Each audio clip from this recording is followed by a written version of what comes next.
Assalamualaikum warahmatullahi wabarakatuh. Selamat pagi teman-teman semuanya. Apa kabar hari ini? Semoga baik, sehat, dan kita semua tetap dalam lindungan Allah. Amin. Kami dari kelompok Aglonema yang terdiri dari 4 anggota, yaitu Erwin Widianto, Nur Rahmat, Uli Nikmah, dan Muhammad Zainal Habibi. Di sini kami akan menjelaskan mengenai evaluasi pembelajaran, yaitu tentang definisi, tujuan atau fungsi, prinsip, dan juga ragam atau jenis-jenis dari evaluasi pembelajaran.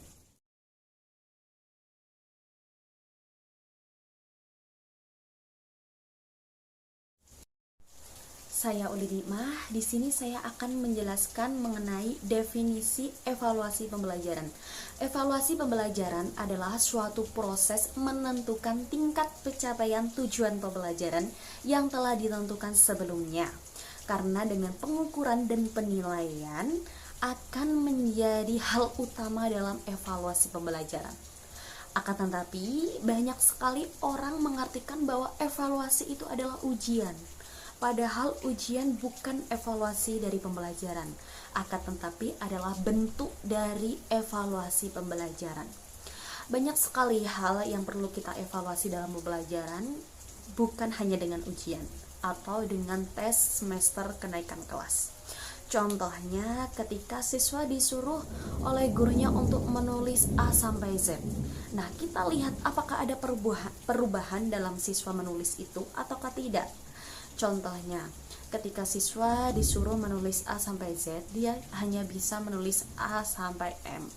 Nah, itu perlu kita evaluasi bahwa anak tersebut sudah bisa mengerjakan akan tetapi masih kurang karena belum bisa melengkapi.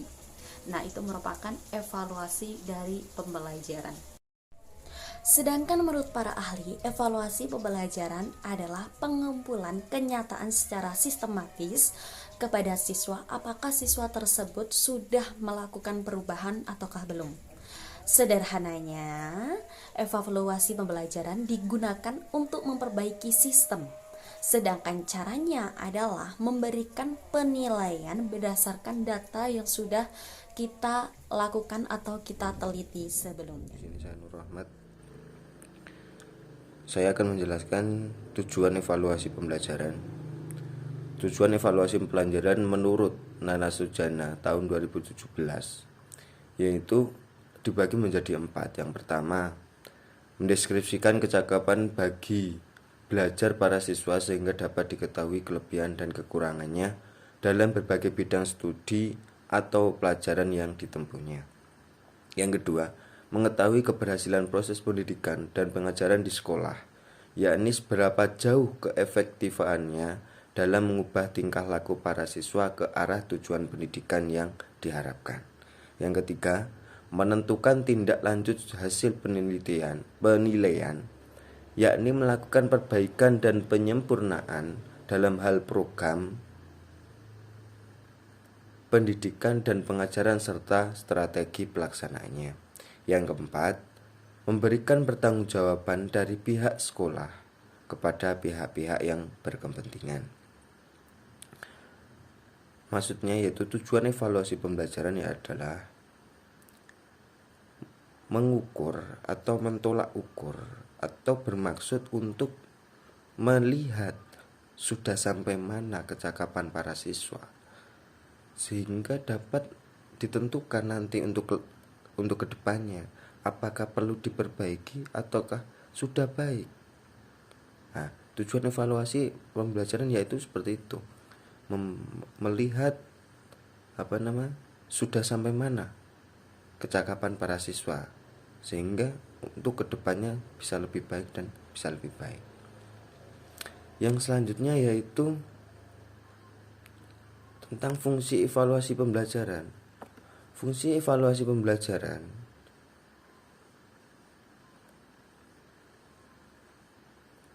yang pertama yaitu fungsi formatif. Fungsi formatif adalah memberikan umpan balik kepada guru sebagai dasar untuk memperbaiki proses pembelajaran dan mengadakan program remedial jika diperlukan bagi peserta didik. Yang kedua, yaitu fungsi sumatif, yaitu menentukan nilai kemajuan atau hasil belajar peserta didik dalam mata pelajaran tertentu sebagai bahan untuk memberikan laporan kepada berbagai pihak, penentuan kenaikan kelas, dan penentuan lulus tidaknya peserta didik. Yang ketiga yaitu fungsi diagnostik, yakni untuk memahami latar belakang meliputi latar psikologis, fisik, lingkungan, peserta didik yang mengalami kesulitan belajar yang hasilnya dapat digunakan sebagai dasar untuk memecahkan kesulitan-kesulitan tersebut. Yang keempat yaitu fungsi penempatan, yaitu menempatkan peserta didik dalam situasi pembelajaran yang tepat, misalnya dalam menentukan program spesialisasi sesuai dengan tingkat kemampuan peserta didik. Sementara menurut Sujana, fungsi evaluasi dikelompokkan menjadi 3, yakni alat untuk mengetahui tercapai tidaknya tujuan instruksional. Yang kedua, umpan balik bagi perbaikan proses belajar mengajar. Yang ketiga, dasar dalam menyusun laporan kemajuan belajar siswa kepada orang tuanya. Di sini akan menyampaikan tentang prinsip-prinsip evaluasi pendidikan, di mana evaluasi ini sendiri berasal dari kata evaluation, yaitu kata dasarnya value atau nilai yang sangat berkaitan dengan hal-hal yang baik ataupun yang buruk. Langsung saja kita masuk kepada prinsip-prinsip dari evaluasi pendidikan. Prinsip-prinsip dari evaluasi pendidikan yang pertama adalah kontinuitas atau bisa dikatakan sebagai intensitas. Yang dimaksudkan yaitu bahwa evaluasi ini tidak dilakukan secara insidental atau pada waktu-waktu tertentu, tidak rutin. Kenapa? Karena pada prinsipnya evaluasi ini merupakan proses pembelajaran yang kontinu, yang terus menerus, yang terus intens gitu. Jadi nggak bisa namanya kita membuat evaluasi kok hanya melihat dari sebuah kejadian, itu nggak bisa. Ini harus secara kontinu. Kita sambungkan sebuah kejadian dengan kejadian yang lain, selalu kita kait-kaitkan yang ada pada peserta didik. Jadi nanti pada akhirnya hasil evaluasi ini yang diperoleh akan mendapatkan gambaran yang jelas dari hasil evaluasi itu sendiri. Kenapa bisa dikatakan seperti itu? Karena evaluasi ini berprinsip bahwa evaluasi pendidikan ini merupakan sifatnya yang pertama adalah kontinuitas atau berkelanjutan, berkesinambungan. Yang kedua adalah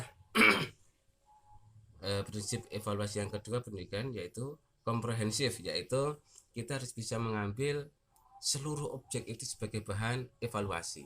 Sebagai contoh yang kita jadikan bahan evaluasi pendidikan itu adalah anak didik kita, maka dalam mengevaluasi anak didik kita harus mengevaluasi keseluruhan dari yang ada pada anak didik tersebut. Tidak boleh kita hanya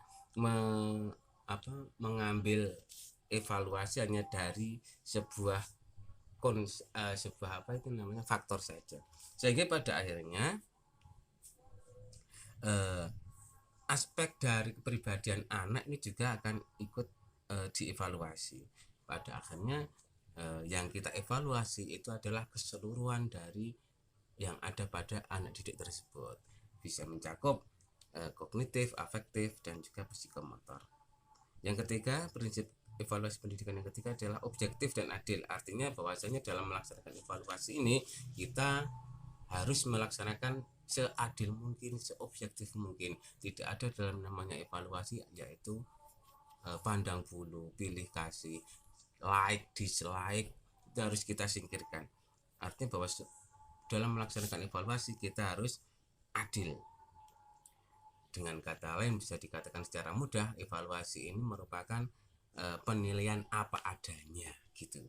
Yang keempat adalah prinsip evaluasi yaitu kooperatif, artinya kita harus sebisa mungkin bisa menjalin kerjasama dengan pihak-pihak yang terkait antara yang ada di dalam evaluasi tersebut. Kalau misalkan objeknya adalah anak didik, maka hal-hal yang terkait dengan anak didik bisa berupa orang tua, sesama guru, kepala sekolah, bahkan dengan anak didik itu sendiri. Begitu. Kenapa ini dilakukan seperti itu? Dimaksudkan agar semua pihak merasa puas dan dihargai karena ada kesinambungan dari kita sebagai pembuat evaluasi pendidikan. Yang kelima adalah praktis, artinya mudah dipahami baik oleh kita selaku penyusun alat evaluasi maupun orang lain yang akan menggunakan alat evaluasi tersebut. Ragam evaluasi. Ragam evaluasi terdiri dari 3. Yang pertama model Taylor, yang kedua model evaluasi sumantif formatif, yang ketiga model konteks input proses produk atau CIIP. Model Taylor, prinsip ini menekankan perlunya suatu tujuan dalam proses belajar mengajar. Model Taylor ini lebih menekankan perhatian pada sebelum dan sesudah perencanaan kurikulum. Yang kedua, model evaluasi sumantif dan formatif. Model evaluasi ini berpijak pada prinsip evaluasi model Taylor. Aplikasi evaluasi sumantif formatif sudah banyak dipahami oleh para guru dan sangat populer. Evaluasi sumantif yaitu dilakukan oleh para guru setelah siswa mengikuti proses pembelajaran dengan waktu tertentu. Misalnya pada akhir proses belajar mengajar, termasuk juga akhir semester. Tujuannya untuk menentukan posisi siswa dalam penguasaan materi pembelajaran yang telah diikuti selama satu proses pembelajaran. Adapun evaluasi formatif, evaluasi ini bertujuan untuk memperoleh informasi yang diperlukan evaluator tentang siswa guna menentukan tingkat perkembangan siswa dalam satuan unit proses belajar mengajar. Evaluasi ini dilakukan secara periodik atau kontinu. Fungsinya agar proses pembelajaran maupun strategi pembelajaran yang telah diterapkan dapat diperbaiki. Yang ketiga yaitu model konteks input proses produk atau CIP, merupakan hasil kinerja para peneliti. Model ini tidak perlu menekankan pada tujuan suatu program. Pada model ini, para evaluator mulai mengambil perhatian pada bentuk pemikiran lain dengan cara menganalisis guna menentukan keputusan apa yang hendak dibuat, siapa yang membuat, bagaimana jadwalnya, dan menggunakan kriteria apa. Hal yang menjadi pokok pertimbangan mencakup 4 macam keputusan, yaitu konteks, input, proses, dan produk. Dari sekian banyak model evaluasi pendidikan yang ada, semuanya tetap memiliki keunggulan dan kelemahan tersendiri. Hak evaluator hendak menggunakan model yang mana selama itu dipandang relevan dan akurat. Sekian, wassalamualaikum warahmatullahi wabarakatuh.